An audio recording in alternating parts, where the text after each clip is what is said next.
Hi everyone, कैसे हैं आप लोग। आई होप आप तमाम लोग ठीक होंगे, अपनों और अपनों का ख्याल रखे होंगे। वक्त है एक नई कहानी की, और आज की एक कहानी का जो टाइटल है वो है एक ईमानदार चोर जो चोरी के लिए चोरी के तरीके से पुलिस को भी हैरान कर दिया। कहानी की शुरुआत सीधे ही एक ईमानदार चोर से है। आज जिस चोर की कहानी सुना रहा हूँ, उस चोर ने लगभग 2 हफ्ते तक एक पूरे शहर की पुलिस के नाक में दम कर रखा था। न सिर्फ नाक में दम कर रखा था, बल्कि उन 2 हफ्तों तक पुलिस को एक सवाल का जवाब ही नहीं मिल रहा था कि क्या आखिर एक चोर एक ज्वेलरी शॉप में घुसा कैसे। क्योंकि सारे दरवाजे बंद, खिड़कियां बंद, नीचे से ऊपर जाने के कई रास्ते बंद, कहीं कोई तोड़फोड़ नहीं, कहीं कोई काट कूट नहीं, कहीं कोई ताला नहीं टूटा, कहीं कोई दरवाजा नहीं टूटा, कहीं कोई शीशा नहीं टूटा। लेकिन फिर भी उस शोरूम तक चोर पहुंचा कैसे। कहानी कोयम्बतूर की है, साउथ में जो पड़ता है, तमिलनाडु में। और कहानी इसी साल पिछले साल नवंबर की है, 28 नवंबर की है। कोयम्बतूर में एक बहुत ही फेमस ज्वेलरी शॉप है, जिस ज्वेलरी शॉप का नाम है जोक अलकाश ज्वेलरी शॉप। ये जिस मार्केट में है, उस मार्केट के तीसरी मंजिल पर यह दुकान है। Ground floor, first floor, second floor पे बाकी दुकान है, थर्ड फ्लोर पे ये ज्वेलरी शॉप है। काफी मशहूर है, वहाँ के लाखों रुपये के यहाँ जेवर पड़े रहते हैं। लोग खरीदारी करने आते हैं। 28 नवंबर की बात थी, दुकान अपने वक्त पे बंद हुई। अगले दिन 29 नवंबर की दुकान सुबह खुली, सारे स्टाफ पहुंचे, मालिक पहुंचे। अब अंदर गए तो उन्होंने देखा कुछ चीजें बिखरी हुई है, लेकिन ताला भी खोलकर अंदर गए, खिड़कियां भी सब बंद है, जो वर्क रूम भी है वो भी बंद है। लेकिन कुछ ऐसा लगा कि जैसे कोई अंदर आया। अब उन्होंने अपनी सारी चीजों को गिनना शुरू किया, तो जेवरात जो थे, हीरे चांदी के, सोने के, उनको देखना शुरू किया। कैश जनरली वहां वो रखते नहीं थे, कैश हमेशा वो या तो बैंक में शाम को जमा कर देते, या फिर मालिक अपने साथ घर ले जाते। तो कैश था नहीं। ड्राइवर में सिर्फ जो ड्रॉवर था उसमें सिर्फ जेवर थे। अब यह लगा कि कोई तो आया है, कुछ तो हुआ है। और इत्तेफाक से जो सीसीटीवी कैमरा है, जब उसको देखा गया तो उसमें एक शख्स नजर आया। वह दुकान के अंदर है, दुकान के अंदर तमाम ड्रॉवर को खोलकर कैश देख रहा है, बाकी ज्वेलरी को देख रहा है, एक तरह से निहार रहा है। और उसे कुछ समझ में नहीं आ रहा है क्या करूं। उसके सामने करीब 40 से 50 लाख रुपए के जेवरात पड़े हुए थे। उस शॉप में आसपास कोई और नहीं उसे रोकने वाला, लेकिन मालूम नहीं उसके दिमाग में क्या चल रहा था। उसने चारों तरफ देखा, उससे पहले उसने कैश ढूंढना नहीं मिला। इसके बाद उन्होंने उससे तमाम जेवर के डब्बे उठाए। वो चाहता तो उन सारे 40-50 लाख रुपए के जेवरात को उठाकर अपने साथ ले जा सकता था, लेकिन उसने ऐसा नहीं किया। उसने कुछ जेवर उठाए, हाथ में रखकर, ये कैमरे में कैद था। उसने देखा इसका वजन कितना होगा, और फिर दो चार ऐसे जेवर जो उनके वजन के हिसाब से उसे लगा कि उसका काम हो जाएगा, उसने जेब में रखा और फिर बाहर निकल गया। सीसीटीवी कैमरे से पता चला कि उस शॉप में उस तीसरी मंजिल पर एक खिड़की थी, छोटी सी। लेकिन उस खिड़की के नीचे दीवार, और ऊपर दीवार पर, मतलब आपके आने जाने का कोई रास्ता नहीं है, बगैर सीढ़ी लगा है। या फिर आप किसी और जरिए से एक इंसान स्पाइडर मैन बनकर ही उस दीवार पर चढ़ा जा सकता था। चंबल की दुनिया में मैंने कई बार देखी, पता नहीं आप लोगों ने देखा है कि नहीं देखा, कि नहीं तो चंबल घाटी डकैत एंड पुलिस बड़ी इंटरेस्टिंग कहानी है। ये कहानी अगर आपको सुनना है तो कुकू एफएम पे ये कहानी आप लोग सुन सकते हैं। लिंक मैंने डिस्क्रिप्शन में डाल दिया है, आप लोग कुकू एफएम पे ये कहानी सुन सकते हैं। कहानी का नाम है स्पाइडरमैन। ये कहानी है, इंटरेस्टिंग कहानी है। कुकू एफएम पे आप लोग ये कहानी सुन सकते हैं।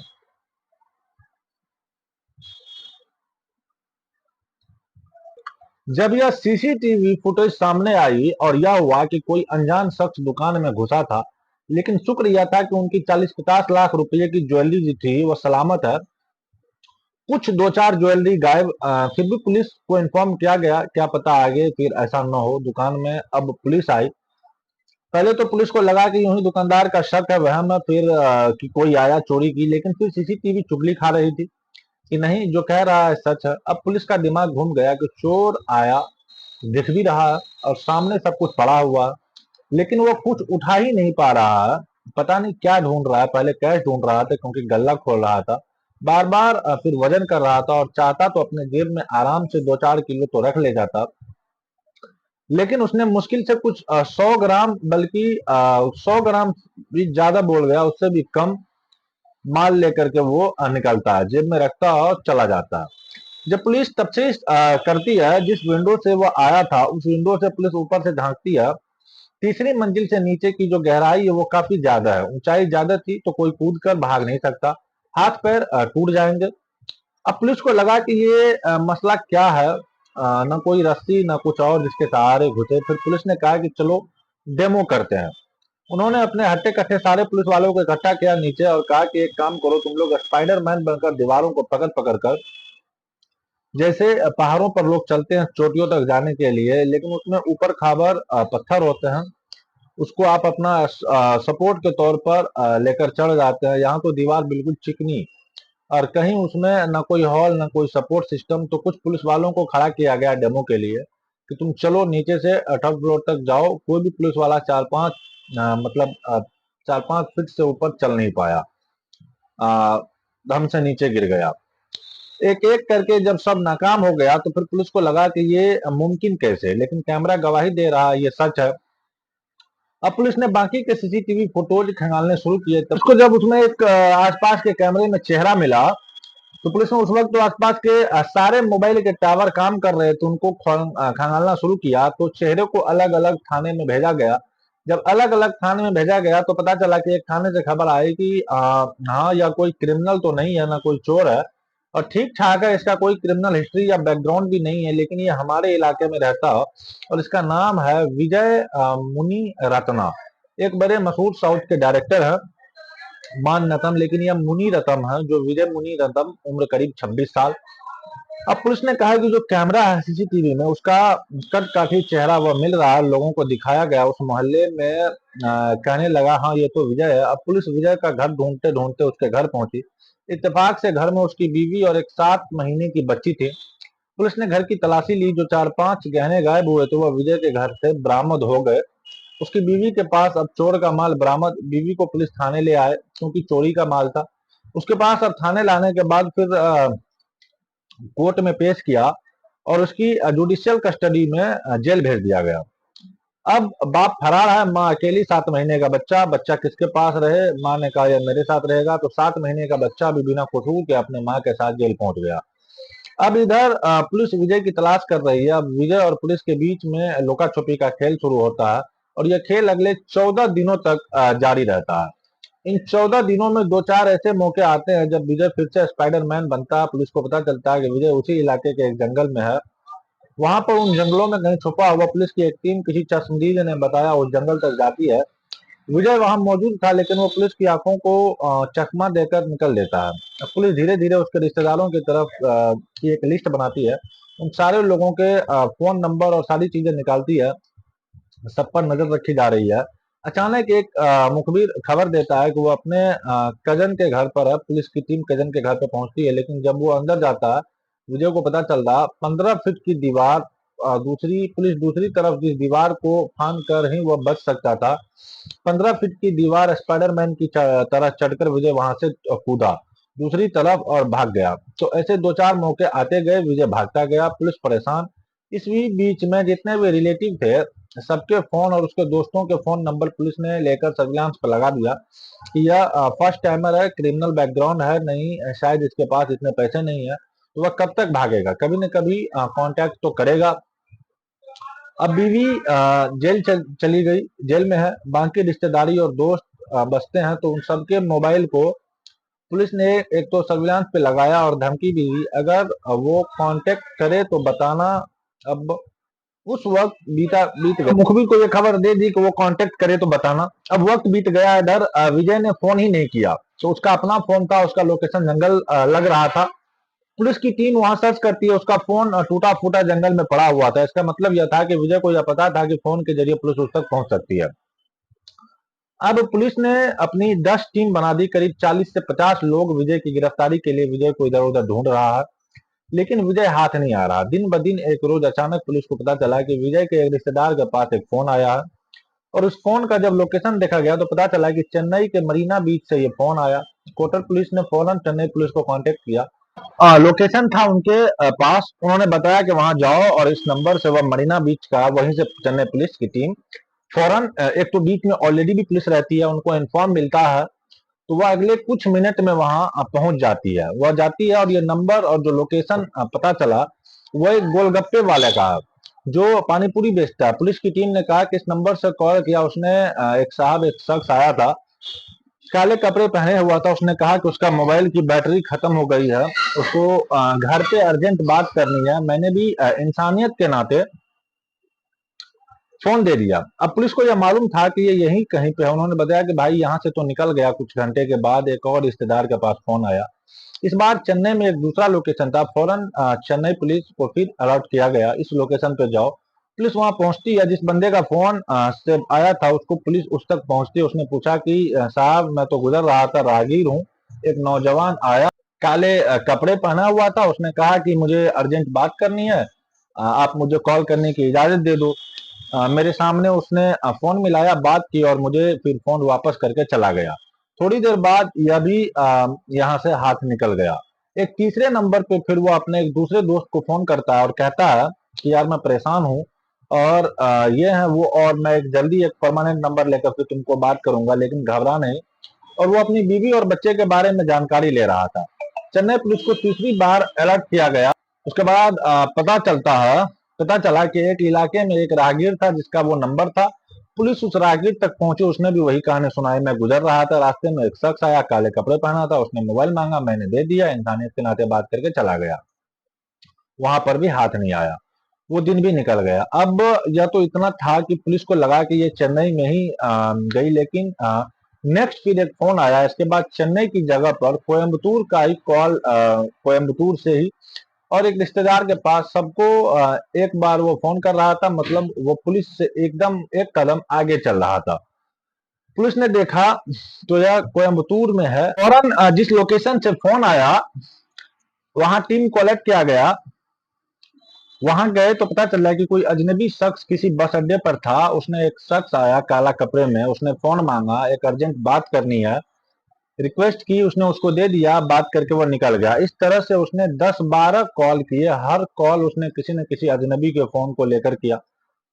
अब जब ये कॉल आ रही थी, चूंकि ऑलरेडी सर्विलांस पर था, पुलिस सुन रही थी, तो कुछ बातचीत से ये पता चला कि अब यह बार बार कितने लोगों से फोन मांगेगा। ये तो एक फोन खरीदता था उसके, और उसे एक नंबर लेना था। पुलिस को लगा कि अब ये कोयम्बतूर में नहीं, कहीं न कहीं सिम लेने तो जरूर जाएगा। अब यह बड़ा चुनौती भरा काम था। पुलिस ने अपना नेटवर्क लगाया, और कोयम्बतूर में जो भी सिम बेचते थे उन जगहों पर पुलिस की टीम को भेजा गया, और बोला जाओ और देखो कि यहाँ कोई एक सिम जरूर देखने जाएगा। और जो बाकी जहां जहां पुलिस नहीं पहुंच पाई, वहां के तमाम लोगों को कांटेक्ट करके बताया गया कि आप सिम देना तो पूरी डिटेल लेना, और इसलिए एक अगर कोई आए पुलिस को इन्फॉर्म करना, और उसका जो भी आईडी कार्ड है वह मांगना। 14वां दिन था। यह चोरी करने के बाद कमतूर के एक सिम शॉप में पुलिस की टीम जहां बैठी हुई थी, दुकानदार बनकर एक लड़का आया, अच्छा खासा आया, बिरादरी का ठीक ठाक, वहां का जो काले कपड़े और उनका वेशभूषा होता है, उनको वह मानने वाला था। लेकिन अब उसे लग गया कि यह काले कपड़े और उसकी जो पूरी ड्रेसिंग है, उससे पुलिस की नजर में आ सकता है, क्योंकि वो ऑलरेडी कैमरे में उसी कैप्रो में कैद था। उसने अपना हुलिया बदल लिया, तो जीन्स और टी शर्ट में आ गया, और उसके बाद वो पहुंचता है कोयम्बतूर के एक सिम शॉप में। वहां जाकर वो मोबाइल शॉप में सिम खरीदता है। सिम खरीदता हुआ अपना नाम बताता है। पुलिस वाला जो है उसी शॉप में बैठा हुआ था, फौरन उसे दबोच लेता है। ज्यादा मेहनत नहीं करनी पड़ती है, थोड़ी देर में वो बता देता है कि हाँ वही विजय है, वही विजय मुनि रत्न है। अब उसको लेकर पुलिस की टीम उस थाने में पहुंचती है जहां का यह केस था। इसमें तमाम आला अफसर इन्वॉल्व थे। मामला इसलिए बड़ा था कि एक ज्वेलरी शॉप में एक ऐसा शख्स जिसने सारी सुरक्षा की चीजें थी उसको दरकिनार कर दीवार के सहारे घुस गया, स्पाइडरमैन बनकर। तो लोकल न्यूज़पेपर में स्पाइडरमैन की डेली खबरें छप रही थी, गिरफ्तार नहीं हो रहा था। पुलिस के ऊपर प्रेशर था। अब पुलिस ने उसे स्पाइडरमैन चोर को पकड़ लिया। पकड़ने के बाद उससे पूछताछ शुरू हुई तो उसकी पूरी कुंडली निकाल ली गई। उससे पूछा गया कि तुम्हारा कोई रिकॉर्ड नहीं है, ठीक ठाक है, वो छोटे मोटे काम करके अपने परिवार को पालता था, उसका कोई क्रिमिनल बैकग्राउंड नहीं था। तो उसने कहा कि तुमने यह सब क्यों किया। अब उसने पूरी वजह बताई तो पुलिस वाले एक बार फिर हैरान हो गए। अब तक कि उसकी चोरी के तरीके से तो हैरान थे ही कि एक शख्स 3 मंजिल तक कैसे पहुंच सकता है रंगता हुआ, लेकिन जो चोर की वजह थी वह उससे भी ज्यादा हैरान करने वाली थी। उसने कहा कि साहब, मैं 1 लाख रुपये मुझे चाहिए थे। मैंने एक छोटा सा जमीन का टुकड़ा खरीदा था ताकि अपनी बीवी और बच्चे के लिए वहां एक छोटा सा घर बनाओ, और किराए के पैसे बचे तो मैंने उससे खरीदा, लेकिन कुछ पैसे दे दिए। 1 लाख रुपये कम पड़ रहे थे। मैंने बहुत सारे लोगों से मांगे, किसी ने मेरी मदद नहीं की। मैं कुछ गलत काम नहीं करना चाहता था। उसने कहा कि मैंने कुछ दिन से एक मोबाइल शॉप में काम किया तो मुझे लगा कि अगर मैं वहां कुछ मोबाइल चोरी कर लूं तो शायद 1 लाख रुपये 2-4 मोबाइल में आ जाएंगे, और मुझे उतनी की ही जरूरत थी। लेकिन मोबाइल के शॉप में हमेशा भीड़ बहुत रहती है, तो आइडिया ड्रॉप करना पड़ा। फिर उसी मोबाइल शॉप पर नजर रखते रखते मैंने देखा कि सामने एक ज्वेलरी शॉप है, वहीं जहां तीसरी मंजिल पर जिसकी दुकान थी। उसने कहा कि जब मैंने ये देखा तो फिर मैं दुकान के अंदर गया। यूं ही ग्राहक बन के मैं चला गया। चारों तरफ जो रेकी की एक ही एंट्री का रास्ता था, वो दीवार के सहारे। बोला, बचपन से मेरे अंदर एक सलाहियत थी कि मैं चिकनी दीवार पर भी अपने हाथों को पकड़कर पैरों के सहारे से ऊपर रेंग कर जा सकता था। उसने कहा कि मैंने फिर तय किया कि मैं इस ज्वेलरी शॉप से जेवर चुराऊं, बल्कि जेवर का आइडिया बाद में था। पहले था कि यहाँ तो कैश होगा, मैं लाख रुपये इससे ज्यादा नहीं। बोला, 28 नवंबर की रात मैं वहां पहुंचा, सन्नाटा था। गार्ड आगे की तरफ होता है तो मैं पीछे की दीवार से उधर खिड़की भी देख ली थी। जब अब तक 3rd फ्लोर पे है, खिड़की के उस तरफ कुछ नहीं था। उस खिड़की में ऐसा भी नहीं कि आप लॉक वॉक लगाओगे तो मैं दीवार पर रेंगते हुए चढ़ने के बाद खिड़की खोली, अंदर गया। सबसे पहले मैंने ड्रॉर खोला, मैंने देखा कुछ कैश हो वैसा होगा। 1 लाख गिनूंगा और ले जाऊंगा, लेकिन 1 लाख रुपया कैश नहीं था। इधर उधर देखा, पैसे ढूंढ, इधर उधर चारों तरफ मेरे सामने सोने चांदी के जेवर पड़े थे। उसने कहा कि एक बार भी मुझे लालच नहीं आया कि मुझे इतने सारे ये सब उठा के ले जाऊं। फिर उसने कहा कि मुझे यह भी आइडिया नहीं था कि मैं कितने ले जाऊं कि उसको बेचकर 1 लाख रुपये कमा सकता हूं। बट उसने कहा कि मुझे सोने का भाव पता था बीवी की वजह से, कितना महंगा है, 50-60 हजार का 10 ग्राम आता है। उसने कहा कि अगर मैं 20-30 ग्राम सोना उठा लेता हूं तो मेरा काम हो जाएगा। उसने कहा कि मैंने वजन के हिसाब से, क्योंकि घर में बीवी के गहने देखे थे, मैंने हाथ पे रख के उसका वजन किया था, और उसने मुझे रेट बताया था। तो उसको देखने के बाद मुझे लगा कि 3-4 हजार जो है इसमें से 1 लाख रुपये कम नहीं पड़ेगा, 1 लाख से ऊपर ही आ जाएगा। और मैं ये चाहता था कि 1 लाख से कम ना हो। बस मैंने अपनी जो जरूरत थी उस जरूरत के हिसाब से मैंने 3-4 जेवर उठाए, जेब में रखा और चला गया। मुझे ज्यादा नहीं चाहिए था। अब ये सुनकर पुलिस वाला ये सोच रहा था कि जितने भी पुलिस वाले आ, वगैरह, कानून कहता है कि इसको अंदर कर दो क्योंकि इसने चोरी की है, लेकिन इंसानियत कहता है कि इसकी जरूरत थी और उसने सिर्फ अपने जरूरत के हिसाब से ही चोरी की। लेकिन कानून की नजर में इंसानियत तो चलती नहीं, तो जुर्म है जो जुर्म है, और हर जुर्म की एक सजा है। तो पुलिस वाले ने फिर उसके साथ बड़ा अच्छा बर्ताव किया। दोनों वजह से, एक उसकी इस कलाकारी स्पाइडरमैन, और दूसरी इस नेक नियति और ईमानदार, उसे जितनी जरूरत थी उतनी लोगों से मांगा उतने ही उठाए, वरना वो पूरा दुकान लूट सकता था, 40-50 लाख रुपये, और फिर पूरे कमरे पुलिस की भी बेइज्जती हो जाती, पिट जाती, कितनी बड़ी रॉबरी हो गई। इसके बाद पुलिस ने कहा कि अच्छा, अब भी यकीन नहीं है कि तुम इस दुकान में ऐसे गए हो, कोई और रास्ता? तो उसने कहा नहीं, ऐसे ही गया। फिर बाद में पुलिस ने उसे इसी दीवार पर ले जाकर कहा कि तुम डेमो दो। जो पुलिस वाले 3-4 फीट तक ऊपर तक रेंग नहीं पाए, उन्हीं पुलिस वालों के सामने वो तीसरी मंजिल तक दोबारा चढ़ा, उसी स्पाइडरमैन की तरह। जब सब कुछ साबित हो गया था, पुलिस ने फिर उसे अरेस्ट किया, जेल भेज दिया। और अभी जो खबर है, शायद उसको जमानत भी मिल गई है। उसकी वाइफ और बेटी को तो पहले ही जमानत मिल गई थी। तो यह कहानी थी स्पाइडरमैन, जो एक तरीका और दूसरा मकसद। तो इसको यह भी कह सकते हैं कि ईमानदार चोर। मुझे जितनी जरूरत है मैं उतनी ही चुराऊं। किससे कहानियों में सुनने को मिलता है, लेकिन आज यह रियल स्टोरी है। कानून की किताब में है, एफआईआर में सब दर्ज है। कोयम्बतूर पुलिस में वह स्पाइडरमैन जिसका नाम विजय। तो ये थी आज की कहानी। यही आज की कहानी की एंड है। आई होप कहानी आपको पसंद आई होगी।